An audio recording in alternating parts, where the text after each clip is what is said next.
બનાસકાંઠાના ધાનેરામાં આવેલી એક ખુલ્લી ગટરમાં આખલો પડી જતા તેનું મોત નીપજ્યું હતું અને આ ખુલ્લી ગટરને અડીને પ્રાથમિક શાળા તથા આંગણવાડી કેન્દ્ર પણ આવેલું છે।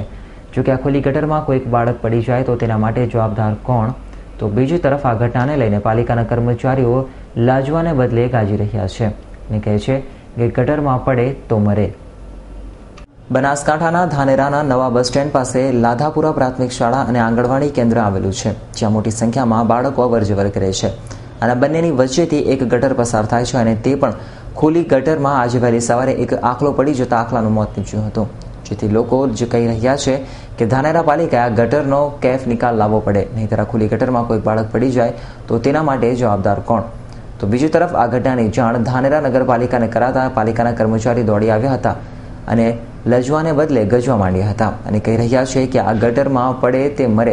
હવે અહીં સવાલ એ ઊભો થાય છે કે એક તરફ પાલિકાનું તંત્ર સ્વચ્છતા ઝુંબેશ ચલાવી રહ્યું છે, તો બીજી તરફ આપ જોઈ શકો છો કે ધાનેરા કેટલું સ્વચ્છ છે। હવે જોવાનું રહેશે કે પાલિકા આ ખુલ્લી ગટરની શું કાર્યવાહી કરે છે કે પછી આ ખુલ્લી ગટરમાં બાળકોને પડવાની રાહ જુએ છે, તે તો આવનારો સમય જ બતાવશે। Bureau report S9 news, Banaskantha.